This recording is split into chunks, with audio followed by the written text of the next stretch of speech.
Hola, and welcome to La Receta, a podcast that highlights the hidden stories of Latinx talent across different industries, used to create awareness and inspire the next generation. I'm your host, Miguel Lopez Ixta.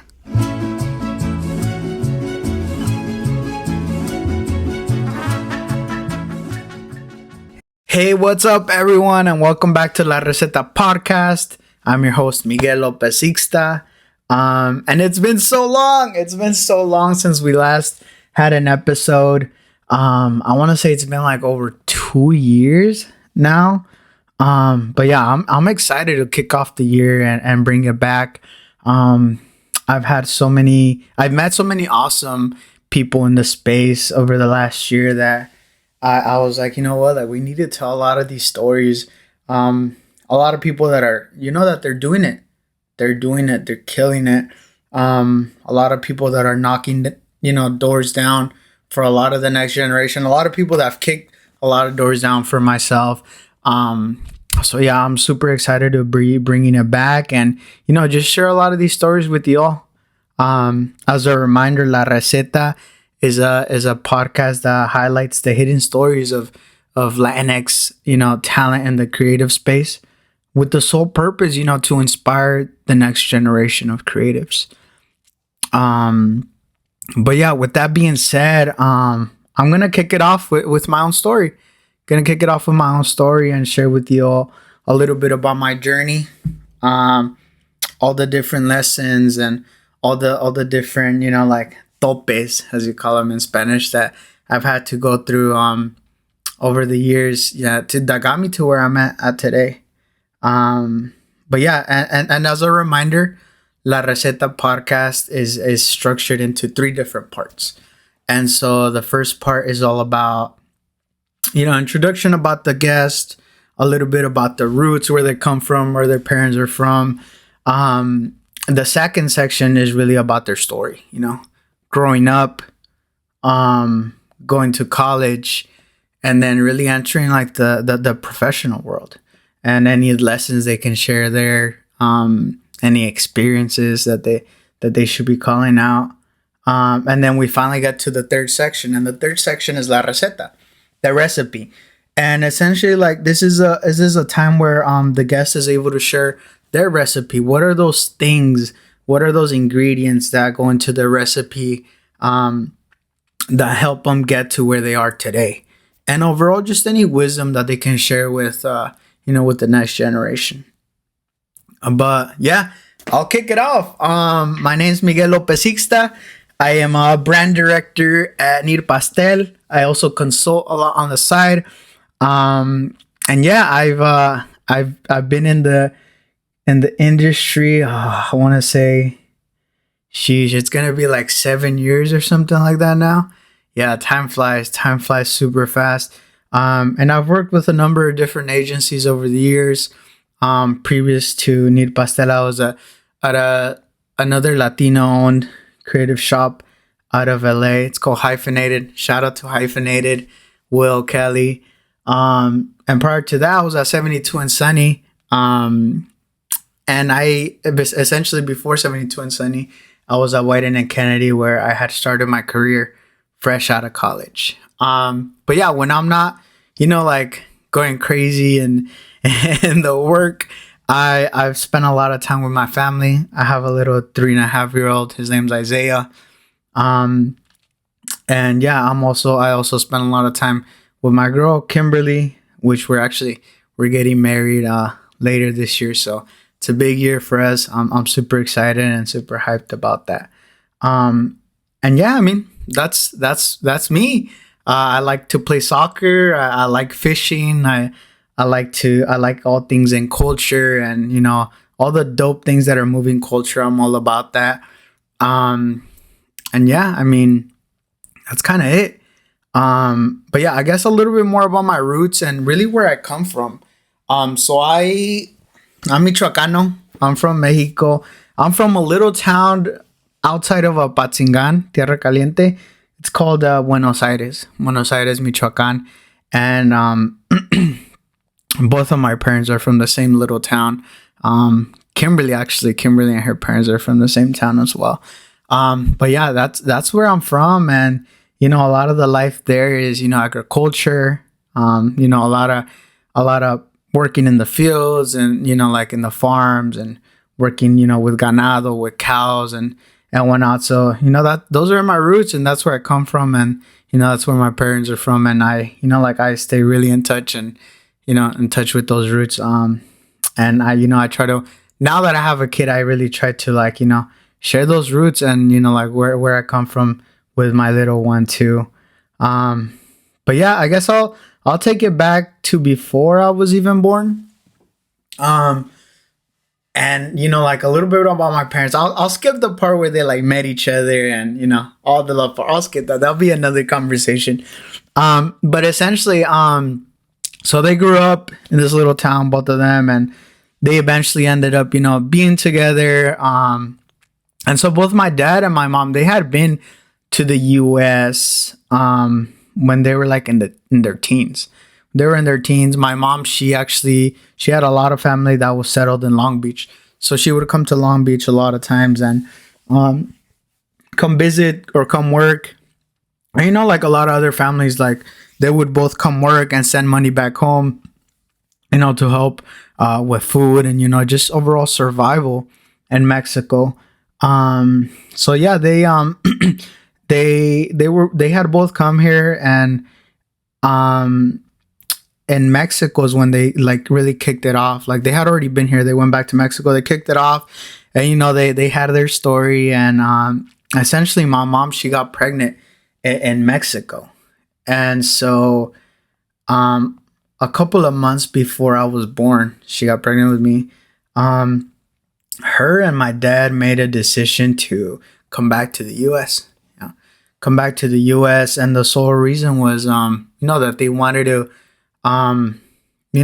like have their kids up here, and with the dream of them to go to college and have a better education, and just have overall better opportunities.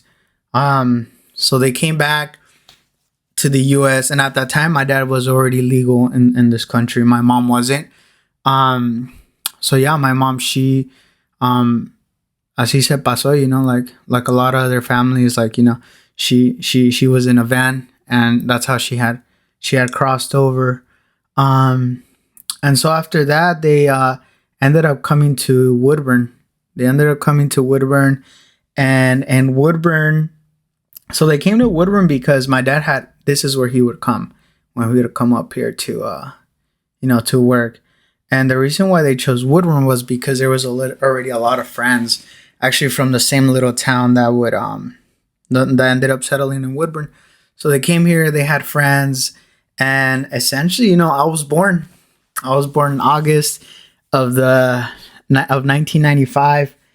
And a couple of months after I was born, I got really sick. I had a lung problem. I had lung problems. And so my parents decided to go back to Mexico like 3 months after I was born. Like I guess it was getting really bad. And so when we went back to Mexico, they took me to the doctors. I ended up getting better, thankfully. And we spent a couple years in Mexico. We spent a couple years in Mexico. So a lot of my childhood was, like very, like a lot of the things that I remember, memories are from Mexico. And so when I was like two, my younger sister Giselle, she was born. Shout out Giselle, the goat. She was born, and so yeah, we're still in Mexico, and so we stayed in Mexico up until I was almost 6 years old. And so when I was 5.5, my dad tells this story that I was asking him like, oh, like how do cómo se dice tenedor en inglés, and my dad would teach me like words here and there in English, but he said that I was always very curious about learning more English. And essentially, like after that, like small conversation that I had with him, like him and my mom had a talk of like coming back to the US once again. Um, for that sole reason again, like, like just to provide a better future for their kids. Now, two of them. Um, so there we go. We come back. My parents come back to the to the US. And so at that time, I was born here. My dad was legal. My sister was born in Apatingan. She wasn't legal in this country. And then my mom, she wasn't legal in this country either. And so my mom and Giselle, they both crossed. They both crossed around. They crossed the mountains to get to this side. And I remember we were in Tijuana for a couple of months. And it took a couple of tries to get them over. But yeah, once we were up here, we came back to Woodburn. We came back to Woodburn, Oregon, and we started going to elementary. We went to Lincoln in Woodburn, and yeah, I feel like I was always in, I think it was ESOL, I think it's called. Yeah, I was always in that. Every year I was in ESOL.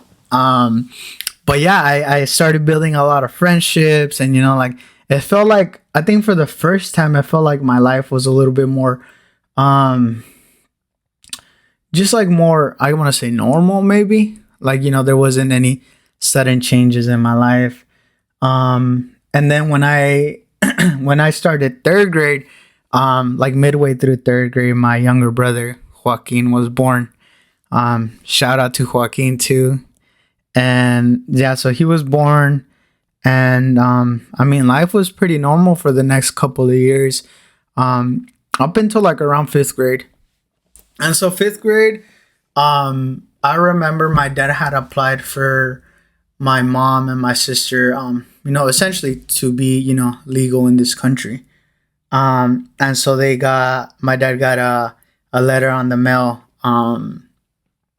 that said that they had to go to Ciudad Juarez. And essentially in Ciudad Juarez, that they would get in front of a judge and tell them, if they were going to be approved and whatnot. So, yeah, we kind of we were expecting, for both of them to be approved. Like, it sounded like the lawyer, had gave us like pretty good hopes of both of them, like potentially being legal in this country again. So there we go. We pack our bags, and it was just gonna be a trip, just like like a week trip or whatnot. And so we packed our bags and headed down to Ciudad Juarez. And so when we got to Ciudad Juarez, essentially, the judge approved my sister. So my sister, she was approved and she was good to go. But my mom wasn't. Yeah, my mom wasn't approved. And essentially, it turns out that a long time ago, before my mom even, before my mom had even met my dad, like, I guess they had caught her and fingerprinted her.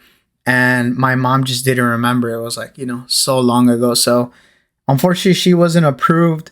And so she got the sentence to she basically got deported. She got deported, and she had to be out of the country for the next 10 years. So what turned into a trip turned essentially to like a full, family separation. And so I remember after that, we went down to Michoacan, and we were in Michoacan for a couple of weeks. It kind of still felt like a vacation kind of trip. Until like things started getting pretty serious, and my dad was like, what, we have to head back, back to the US. And unfortunately, like my mom and my younger brother Joaquin, they had to stay in Michoacan. And we were with my dad and my sister Giselle. We came back to Oregon to continue school. My dad was both my mom and my dad were pretty, like avid about us, like not missing school at all. So we came back, and essentially like middle school was kind of crazy.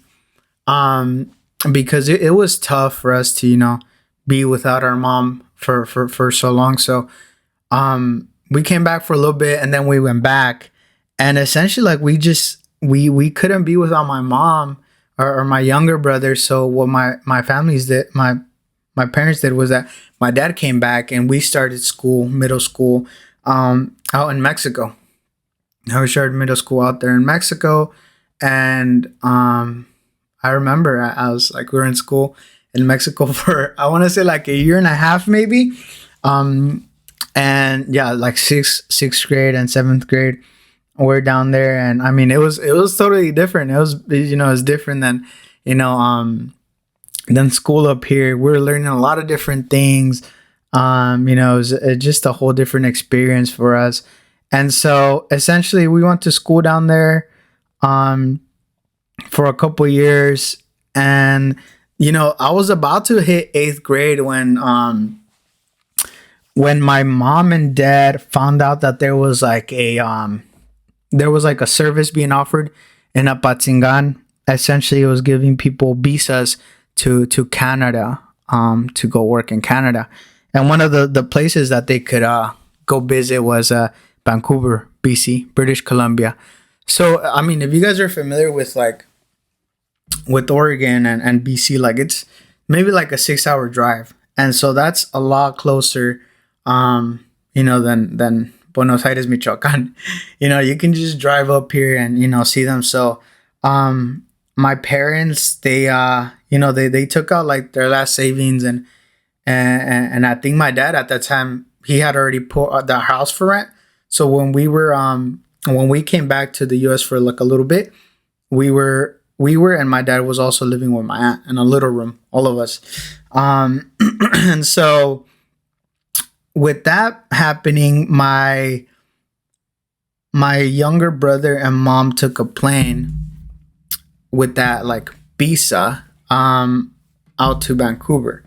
And so when they took the plane, we came back, my 8th grade year to Woodburn. And so that's when we were living, in that little room. Our house was put for rent, and we're living in, all three of us, like trying to like freaking fit in that bed. And so we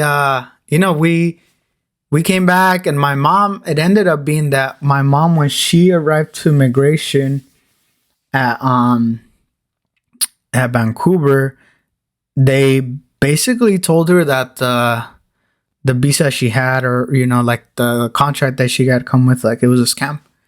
It was a scam. And essentially my mom had to file as a refugee. She had to file as a refugee with my younger brother to stay in Canada. Which also happened to be like in the place where we're at in Apatzingan, as maybe a lot of you are familiar. Like it's a place where it's very heated. There's a lot of cartel, and there's a lot of malandro and things like that. And at that time, during those years, like a lot of like the cartel wars were really breaking out. So yeah, my mom, she stayed up here in BC as a refugee, and they provided a housing with a lot of other different with a lot of other refugees. So my younger brother and my mom were in Canada, and we were back in Woodburn. And essentially, like, that was life for that year. Like, we would we would go visit her and then come back for school. I remember it hit a time where we stayed my sister and I ended up staying in Canada for a couple of months because we just really wanted to be with my mom and my younger sibling. And so we stayed in Canada, and I remember at the time we would say that we were getting homeschooled, but all along it was like YouTube. We were on YouTube and, try to learn things there. And so, yeah, we're up there for a couple of months, and, it at the time, like, now that I think about it, it's like so much, like it's so many emotions come to me. But at that time, I mean, I was happy. I was a kid. And I was, trying to enjoy the best, as much as I could. And I remember my mom, she, she was like, she would protect us, I think, from all the bad things that were actually happening. And I remember she would really be into like getting us into like snowboarding classes or skiing classes, or affiliating us with like other kids, or clubs or soccer clubs. Like she would get us into all these things through like just different conversations and different people that she would meet. And keep in mind, like my mom wouldn't speak a lot of English. She would she'd be trying her best, or writing. She would always write things down because she was always better at writing it than speaking it. So yeah, I mean, we were doing all these different activities, and I never crossed my mind to think of like, yeah, damn, like I wonder how my mom is like, like able to like put us in all these things. But yeah, I mean, it was just different organizations that she went and volunteered to. And from those organizations, she met people that, or, like nonprofits that would, do programs for kids like us. And yeah, she would, like we were living it up there for that time. And yeah, I think like one of the biggest memories I have from Canada is that at the time I remember I really wanted a PSP, PlayStation Portable. And I mean, there's no money. A lot of our food, it comes from the government. A lot of, food bank trips. We would do a ton of trips to the food bank. And a lot of the activities, come from nonprofits and whatnot. So there isn't a lot of money. And I remember my mom, she started helping out a lady that would take her to go clean houses. She'd take her to go clean houses. And so my mom started saving that money. I mean, I didn't know at the time, but she started saving that money. And so I remember like telling, like my parents like, oh, this is what I want for Christmas. I wrote it down. I remember I wrote it down. We all wrote something down in a card. And obviously, like now that I think of it, I'm like, yo, like where, like how were they able to do that? But I remember my mom got me the PSP. She got me the PSP, the red edition, God of War edition. And I mean, she was technically a refugee out there in Canada. And that's like one of like the big memories that I hold very dear to my heart now looking at things. And so we spent Christmas that year up there. But after Christmas, essentially my dad was like, yo, like, I need you guys to like come back to, to Oregon. And I mean, I was in 8th grade already. I needed to finish 8th grade, and for a big part of it, I was either in Mexico or now I was in Canada. Like I was, I was missing a lot of school, a lot of the foundation that I was probably going to need, which I did need in high school, was missing. So yeah, I mean, second half of 8th grade, I come back, and I remember I seen all my friends from 6th grade, like, hey, oh my God, Miguel, how are you doing? It's been so long. And it was kind of crazy. Like, where you been? Like all these things. And I remember at the time I was like, yo, like, like I was like super excited to see them all again and, be with them and talk to them. And so, 8th grade was, pretty tough. Again, went back straight back into ESOL.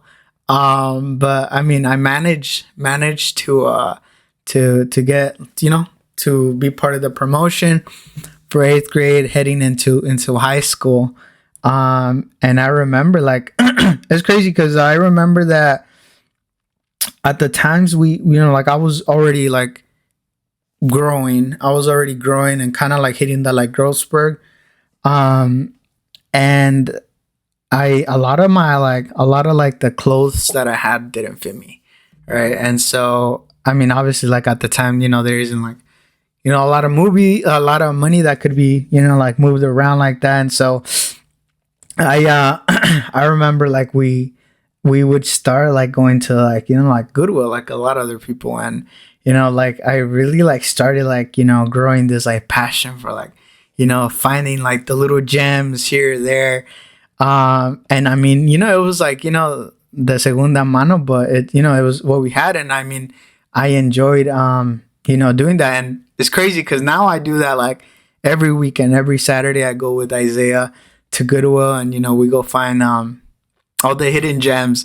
But yeah, we when I got promoted, I mean, it was like a big thing for my family, um, like my mom was super happy, although she was in Canada, and my dad was, very happy too. And, we were super hyped, like for me to finally start high school.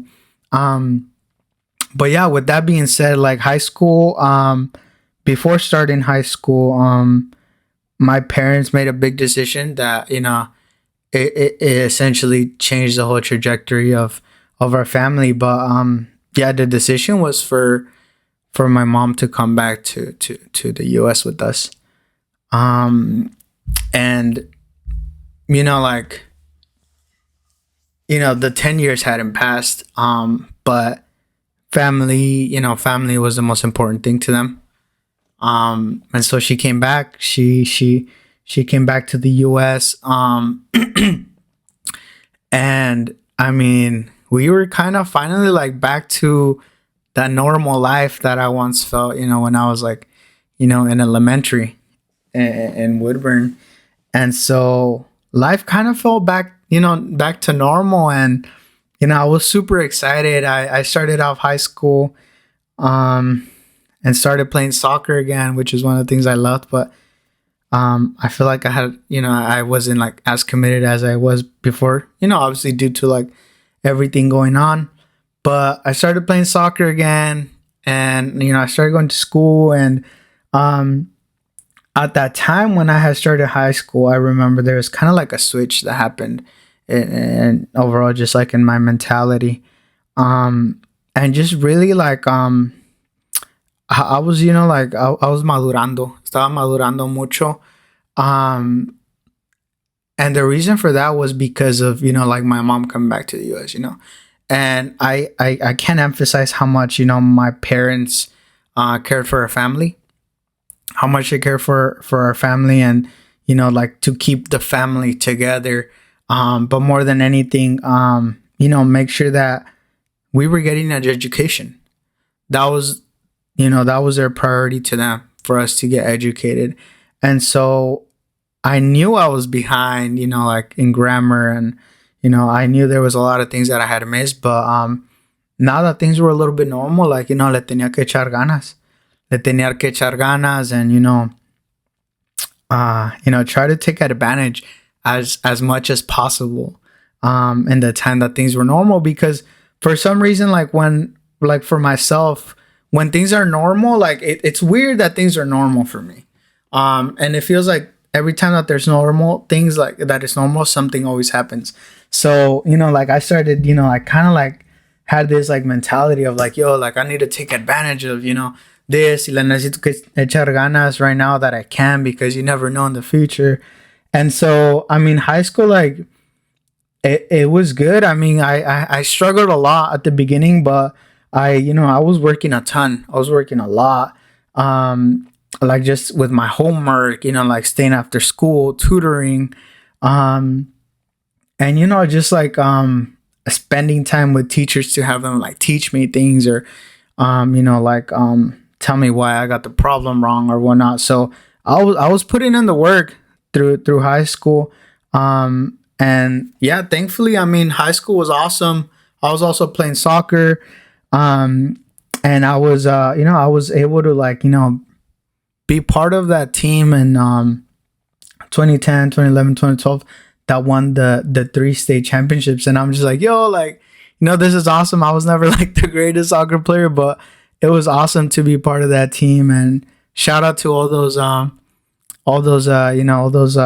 athletes and all those friends, all those teammates that are still doing it, and killing it in their own way. Shout out to y'all. But yeah, at that time too, my senior year, I when we were about to graduate, I remember that I had this like I had this also like mentality switch, because for the longest time I mean I was always like doing pretty good in school. I was putting in the work and whatnot, and college always seemed so far away. And it just kind of seemed like a thing that maybe I was not gonna get into or not gonna be part of. Like, I'm not sure why, but I remember my senior year, before graduating, I was like, dang, this is actually gonna happen. Like college is gonna happen for me. Because at that time I had been applying to colleges, and I was getting approved and accepted. And I remember like when the letter from one of the schools came in at that time, George Fox University. I was super hyped because it was close to home, and I was going to be able to stay close to the family, and close by. And also at that time, the coach there, Luis Del Rio, shout out to coach. He had left Woodburn and he had started coaching there. So I was super hyped when that one came in. And so at the time I was also applying for like a lot of different scholarships. The Gates, yeah, like the Gates scholarship, the Act 6 scholarship. And I was always the finalist. I was always a finalist in those scholarships, but for some reason I just, I didn't get them. And thankfully there was a lot of other small scholarships that I had applied for that really helped me out to set me up for college. So I ended up graduating high school. I ended up graduating valedictorian on my class. And it was like one of those moments for my family that, like we always talked about, like, damn, like you missed a lot of middle school and you guys were up and down, and you managed to, graduate as a valedictorian in your class, and, you managed to get into college, and, have scholarships to pay for it. And so, I mean, it was one of those things for me where I was like, yo, like if I can put in the work, like, things happen regardless, of like all the different obstacles that I had at that time in my life. So yeah, I started college, and, I was excited. It was a different experience, it was new experience for myself. I was kind of in there, kind of by myself, trying to figure out like the whole financial aid situation, like your classes, like all the meals, all that good stuff. It was a brand new experience for me, and an experience that I would share, with my younger sister Giselle, and with my younger, brother Joaquin. That I was like, yo, like this is new, not just to me but to our family. And I hope that you guys take some of the things that I'm doing, for when your guys' turns come up. And so yeah, I was in at George Fox, and I started studying accounting. That was the first major that I had started off as, and and yeah, I also started playing soccer with Coach Del Rio, which was pretty dope. It was like it was like school, and then soccer is like, it was dope. Everything was good up into like the middle of the school year, up until like the middle of the school year. And I vividly remember this. I remember getting a call from my mom. She's like, "Hey, hola, mijo, like I just wanted to tell you, that I'm gonna go to the doctor, and I'm gonna go get a, I'm gonna go get a checkup, because turns out like she had felt like a lump in her breast, on one of her breasts, and so I was immediately like, yo, I was thrown off, and I couldn't really process it at the time. I was like, hopefully it's nothing bad. And yeah, like a couple weeks later, they told her that, that she had breast cancer. She had breast cancer. And so my life kind of like, like just like my whole mentality and just like everything changed, from one day to another. Like there was another thing, that came up in my life, and, it was very unfortunate.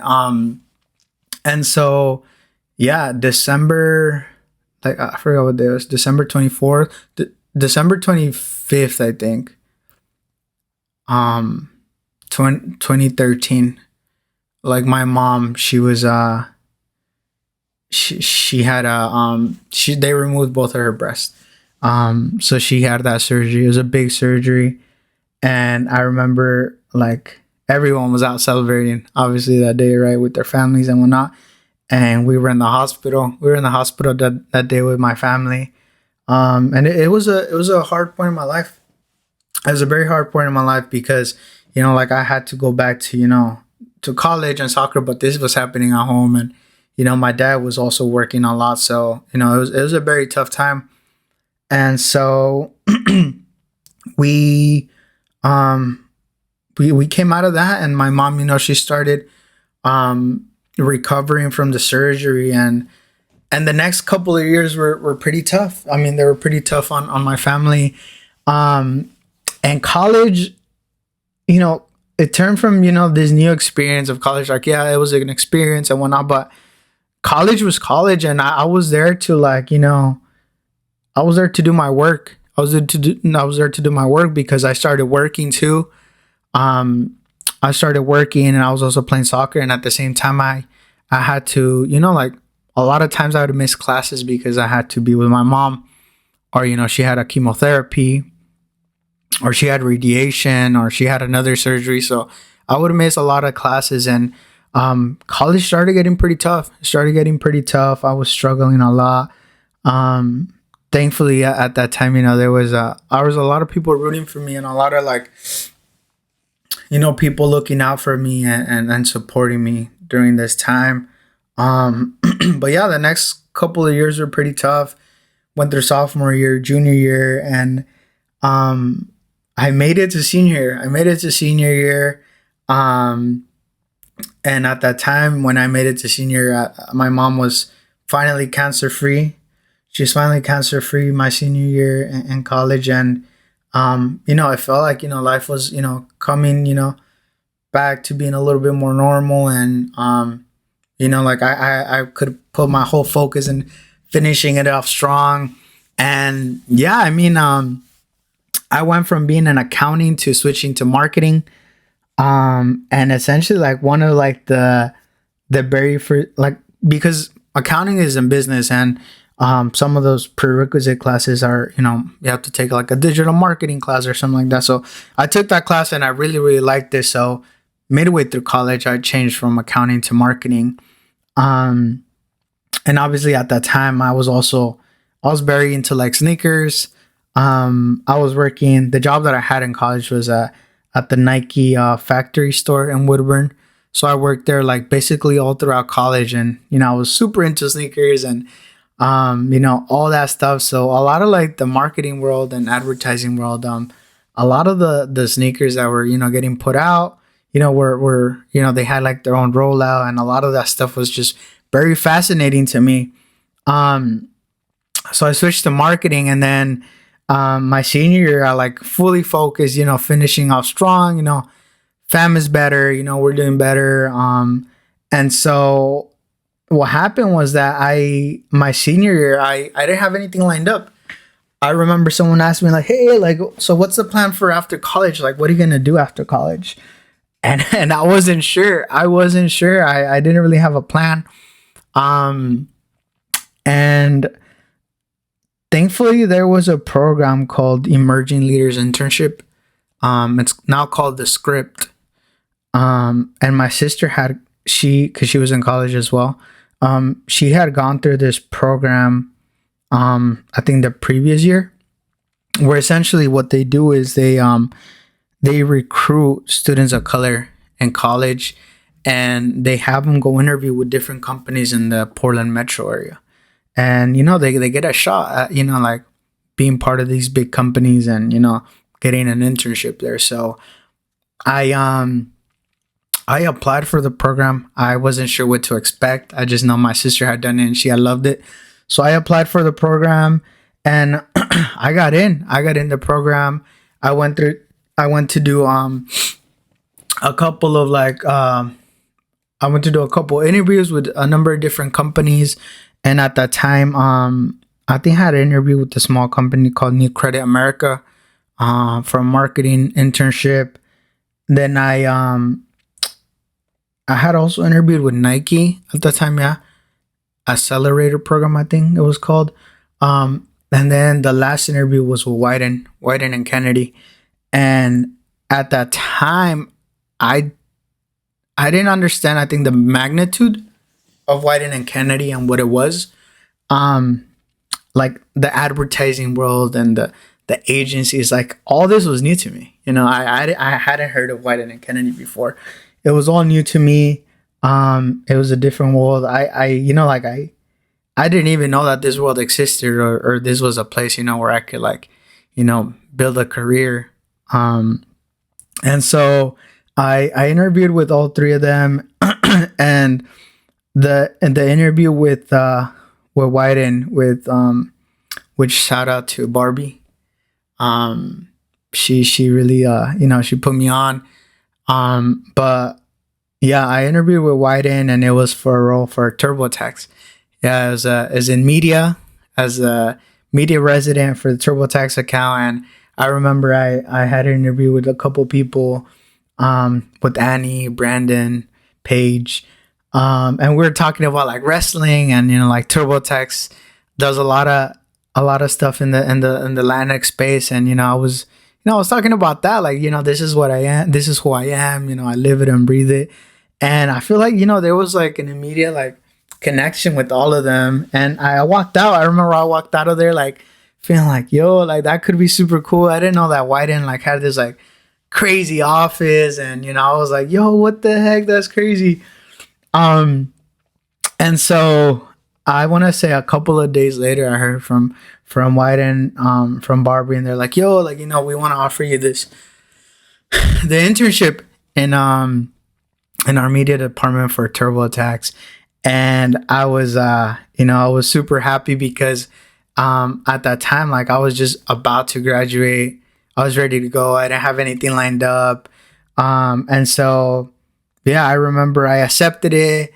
And graduation happened. And at graduation, like my parents, they were super happy. Like all along, remember, like this is what they wanted all along. A better future for their kids, and for their kids to, have an education. That was their priority for them. And I remember my dad told me this thing that still like, I remind myself this all the time, because, it's so important to me.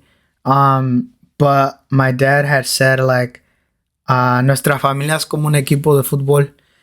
Nuestras vidas es como un equipo de fútbol. Como un partido de fútbol. Nuestro equipo ha estado perdiendo, por estos últimos años. Nos han metido gol y gol y gol y gol. Basically saying, like our family's been going through a lot, and they've been scoring and scoring and scoring. And I was like, when your mom got deported, and like when our family was separated, when your mom had to go through breast cancer, and you guys had to miss education, and like nos han estado metiendo una goliza. That's what my dad would say.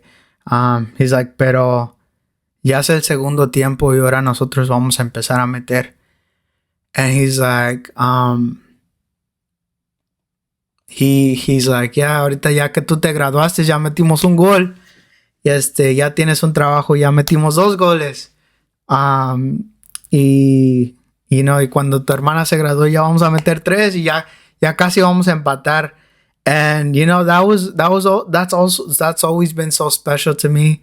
And it always reminds me, when times are tough, when I'm like, like really just like about to give up on things, like I always remind myself, why I do these things, right? Why I do these things, and why I'm here, and what that's really what makes me keep going. So yeah, I mean, I started 2017. I started my residency at Whiten, and it was a whole different world for me, like whole new world. Keep in mind, like this is a kid from Buenos Aires, Michoacán. Where the ganado and like the agricultura is like the main resource of income. And now like I'm at Whiten and Kennedy, and it wasn't until when I was there that I was like, yo, like Whiten's like the number 1 independent creative agency in the world. And I couldn't believe myself, a kid from Buenos Aires, Michoacán, like walking in those doors. And I was always very rooted in who I was. and in my culture. And I was, never embarrassed, like to bring that forward, to bring that on the table.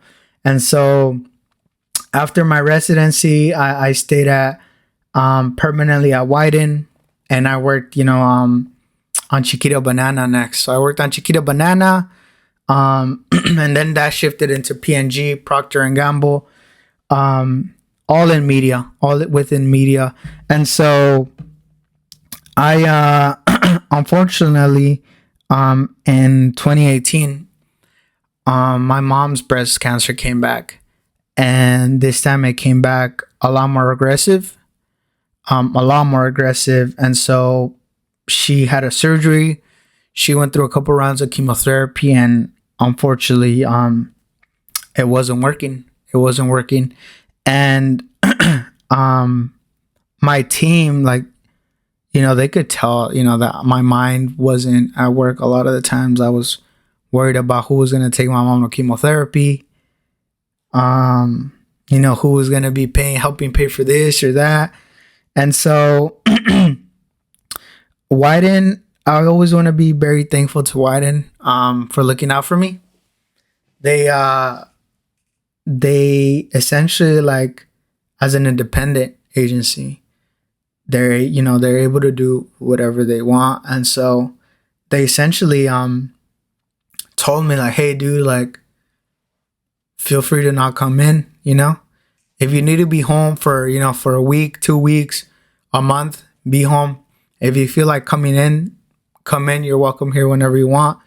If you just want to be here often, come in. And like, that was kind of like the policy that they had with me, like, come in whenever you feel like coming in, and you don't have to come in if you don't feel like coming in, or you need to be at home. And this was a lot of the majority of 2018. That was the majority of 2018. I was in one day a week. Sometimes I wouldn't be able to go in a whole week. I'd be home. And so a lot of the times, like, it was like back to back, like, like doctor appointments with my mom, chemotherapies, trying to go talk to new doctors, have her just like do different exercises around the house, or like, even feeding her, et cetera, et cetera. So things were pretty bad at that time. And so a huge shout out to Wyden and all the Wyden, people that were looking out for me at the time.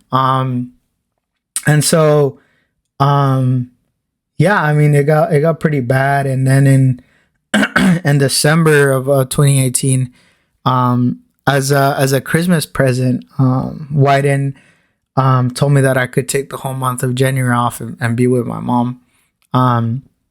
So that's what I did. Starting 2019, I spent it with my mom, and I enjoyed every single day I was with her. I would take her around, like, walk around, or like different places, and every single moment was very special to me, and enjoyed every single one of those moments. And unfortunately, once February hit and I went back to work, like, I want to say, like, towards the end of February, we got the bad news that, there just wasn't anything that the doctors could do for my mom. And so she got sent home on hospice. And essentially we just needed to wait it out with her. So yeah, I came back to White, and I was like, yo, like, this is going on, and I don't know what to do. And the same policy happened, and so that time I was with my mom again. I would come in here and there, but not super often. So I was with my mom, and then that happened for some time. And then unfortunately, towards the end of March, she, she was in a really bad place. And so we took her to the hospital, and unfortunately in April of 2019, my mom passed away. And it was a tough time. It was a very, very tough time. And I feel like, I don't want to be sad. It's hard for me to talk about this. It's still very hard for me to talk about this, but my mom always, always implied it in us that, that that's life. And, it might come sooner for others, but that's life. And she wouldn't change it for anything. She wouldn't change her life if she could relive it again, she wouldn't change anything. And so she was always like, like just make the best of life, be happy, enjoy it. And that specifically towards me, like that hit me very hard because, as the oldest of the three, I was always very like, I needed to figure things out, like I needed to coordinate things. I needed to, like, make sure things were happening. And so after my mom passed, like I had to, figure out like the reception, like figure out, like my mom's like, medical stuff and et cetera, et cetera. Like I had to like be coordinating a lot of the things. So for a big part of that, like I was always very like, like trying to be on top of things that I forgot to take care of myself.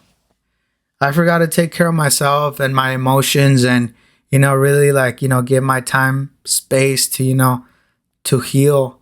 And a couple months after my mom passed, I it hit me super hard. And I was kind of just, like kind of like a train wreck with all these emotions that I had bottled in, not just, with my mom, but just over the years, over all the different like, experiences, and traumas that had been accumulated since, since I was little. Um, and so I went to go see a therapist. I went to go to therapy, and I was doing therapy for a couple of months, and that was really, really helpful. That was really helpful because it had a point where I couldn't even speak about my mom without me, like getting anxiety or crying and whatnot. So yeah, I went to go get therapy, and like I just really want to call that out because as a Mexican and coming from a very traditional Mexican household, like men are portrayed as like these big tough dudes that that nothing like nothing can like make them sad or nothing can put them down, but that's not the case. That's not the case at all. And so I kind of had to learn to be a little bit vulnerable and like express my emotions and really let all those bottled emotions in that I had, like let them out. And and so yeah, like I went to therapy for a couple months, and that was helping me out a ton. And so finally, when I was ready to come back to Wyden, I came back and I was in the TurboTax team. So I was in the TurboTax team, and I was back in media. And yeah, I was hyped. I was hyped, to be back and go like full throttle, like on learning and like growing and whatnot. And so yeah, I did that for like around 6 months. I did that for like around 6 months in 2019 until like almost the end of 2019 I did that. And I remember during the time that I had off, like after my mom had passed, I was also really thinking about, my career, what I wanted to do, the things that I liked, the things that I was passionate about. And so in media, like I had learned so much. There were so many different skills that I had developed. But I just wanted to try something else. I was very curious about something else. And so essentially, I came back. So I came back, worked in media for another like 6 months. And at the end of 2019, I basically, I told Wyden that I wanted to try something else. I wanted to try something different. And thankfully, they like always, they're always looking out for me. Oh, shout out to them, always looking out for me. Thankfully, there was an opportunity that arose with Carl Dixon, who was the managing director at the time, and essentially like they wanted to give me a shot in new business. New business was it was a whole new world for me. Like I had no previous experience with it, and essentially like they're like, what if you try this out, see if it's something that you like. So I tried it out for, it was like 3 months. It was a trial for like 3 months, and I mean, I loved it. I loved new business. There was always something new in new business. It wasn't the same. There was all these different industries, all these different clients from different industries. That I always had to like keep learning from, and I was always learning something new, something different, and it was just cool. More than anything, it was super cool to to be exposed to a lot of the leadership that was running the office at the time. And so yeah, I mean, I was grinding and I was learning, and it was dope. It was something different. And then the shutdown came with COVID, so we all went remote. Um, and actually, what I had forgotten to mention was that um, like 2019, Kimberly, she had gotten pregnant. She got pregnant with Isaiah. And so after shutdown happened and COVID happened, my little one was born, Isaiah. And yeah, he was born, and right after shutdown happened. And so the next couple of months, I was a brand new dad, and we were in COVID, it was super hard. But also at the same time, I was working.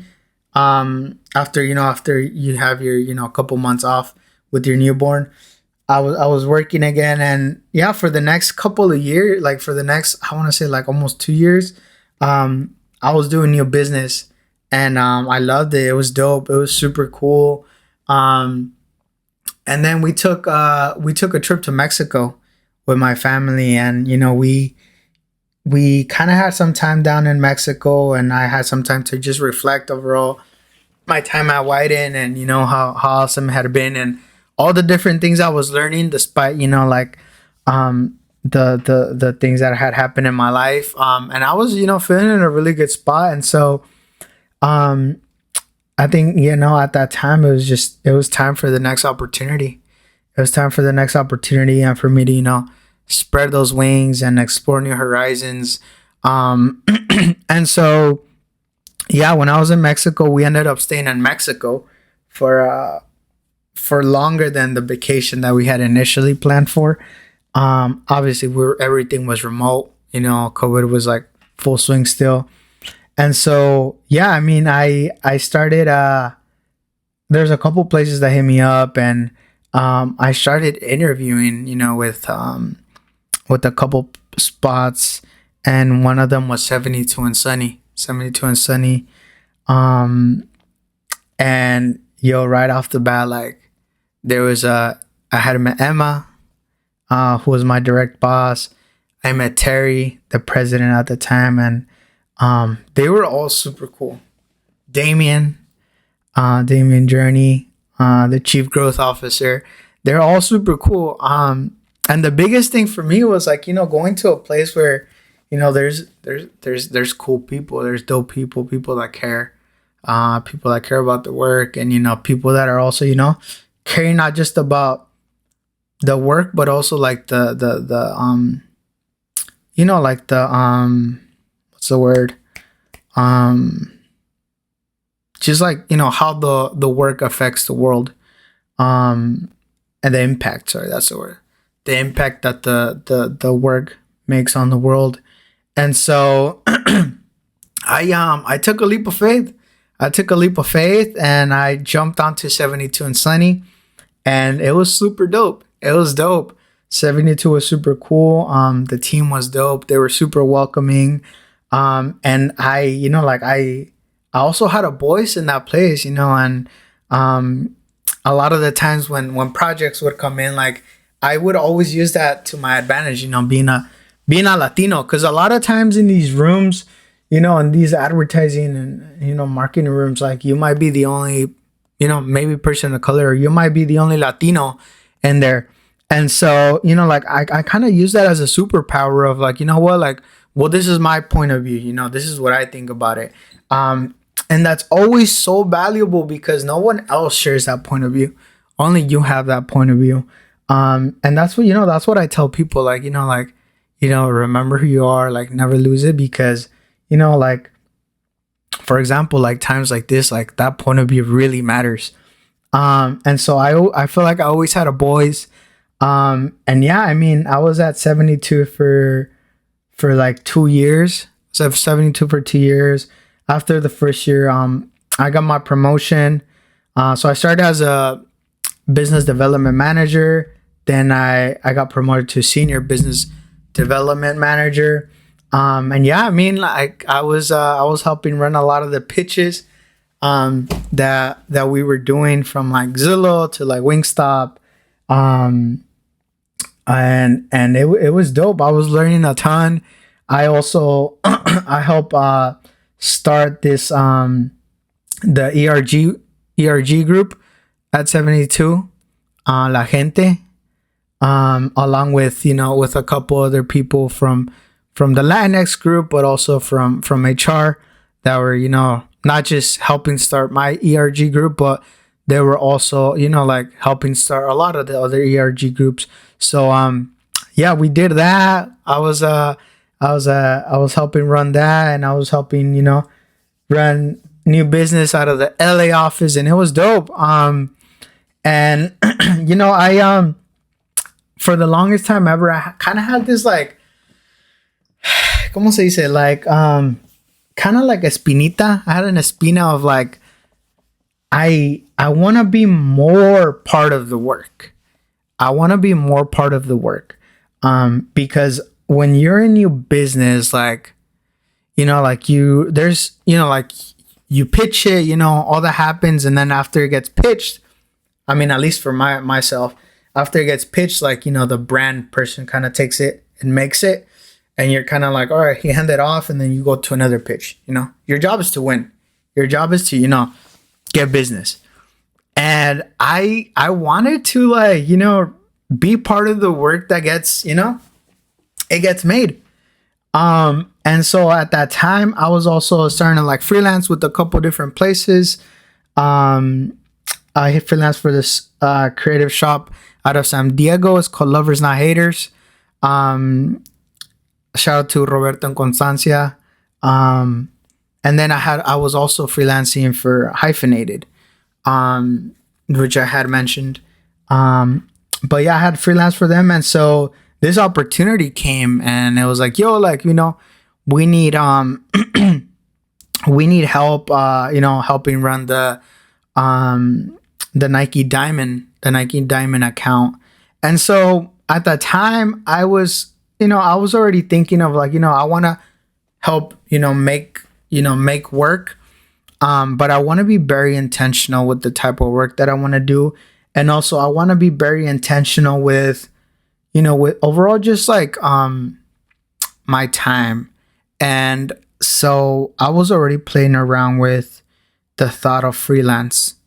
Maybe I wanted to go freelance, or eventually maybe I wanted to, do something that was very along the lines of what I wanted to do. And so I took another leap of faith. I left 72, and I went over to Hyphenated with the folks at Hyphenated, Will, Kelly, Leslie. And we were running at it. We were running at the Nike Diamond work for a couple of months. Helped with a couple pitches. We're also working on another account called Guild. And it was dope. It was cool. I enjoyed it. And, it just hit a point where I was like, you know what? Like, I really want to, like focus on like work that's very within, the Latino space, very Latinx space. And essentially, like I left Hyphenated after a couple of months. And since I left Hyphenated, I've just technically been focusing on, doing a lot of work within the Latinx creative space. And I've been working a lot with Nir Pastel, like I had mentioned at the beginning, which are dope people. Adrian and Chris, shout out to them for the opportunity. But yeah, we've been doing a lot of work with a lot of artists. Been working with, like with Thalia, with Gavito, with Peso Pluma. So, a lot of this stuff is like, stuff right up my alley of, stuff that, kind of comes like secondhand to me. And yeah, I've really been enjoying it. But yeah, that's kind of, that's the second section of the podcast. My story. And it just brings me, to the last part about La Receta. I know we're crazy over time, but that's okay. But La Receta, my recipe. So the ingredients that go into my receta, I would say, are perseverance. That's the first one. Perseverance, never giving up. Obviously, as you've seen, like there was so many different obstacles in my life that happened, and we're like the soccer team, nos están metiendo una goliza, but we're back. We're almost tied up. And we're jabbing back. So perseverance is the first one for me. The second one is just, be rooted and proud of where you come from. For me, that's helped me out a lot throughout my career. Again, to the point that I made of like not being scared to bring your point of view, to the meetings. And a lot of times especially when I was younger and had just started off, like I always kind of felt like, I was always pretty shy. I was pretty shy about like voicing my opinion on things. And it's pretty scary, sometimes when you're sitting in the room with people that have been doing this for like a long time and they have, all this experience under their belt, like, it is pretty intimidating. But, like over time, I essentially, I started, building my voice, and I kind of like, that was my superpower, like my point of view on things. My point of view on things was so different than everybody else. And I learned, that I don't have to be in the meetings, always talking. I don't always have to be talking. Sometimes, sometimes when I'm the most engaged is, when I'm listening, when I'm taking notes. I don't have to be talking, to be, engaged in the meeting. But obviously when it comes down to like, sharing point of view or something that you'd really want to share, like go for it. And all that comes, from staying well rooted in, like, and where you come from and just overall your roots. So that's, the second ingredient, I would say. The third ingredient, I'd say just, hard work. It's true, hard work. Hard work pays off. And, like really like, like the podcast, for example, like it's something just that I'm passionate about. But like it does take work to do it. And not just here, but like, for example, when I was in high school, all the hard work, like people notice those things, like all the hard work you're putting, if you're putting in work after hours, like all that essentially pays off. So, hard work is my third ingredient. And then I would say my last ingredient in my receta is, just, figure out what you're passionate about. Follow the things that you're passionate about. Because if you're following the things that you're passionate about, like a lot of the times, a lot of the work that you're doing, like you're going to be enjoying, you're going to enjoy doing it. And that's really kind of been my motto, like over, maybe the last year or so, maybe the last couple of years, trying to like, follow those passions that I have, and really, like believing in yourself that that you can pursue those passions and doing it. So yeah, that would be my fourth ingredient. And any, like as final words, I just say, like, don't be scared to be who you are. And remember, that there's always people out there that can support you, mentors, and use those people. But always remember, that there's always going to be like someone after you, and never forget that, someone might need your help, and be that hand, to reach back and inspire the next generation, help them out where you can. And that's why the podcast is happening. So thank you all for listening. It's been a pleasure. Well, I'll catch you guys on the next one. See you guys later.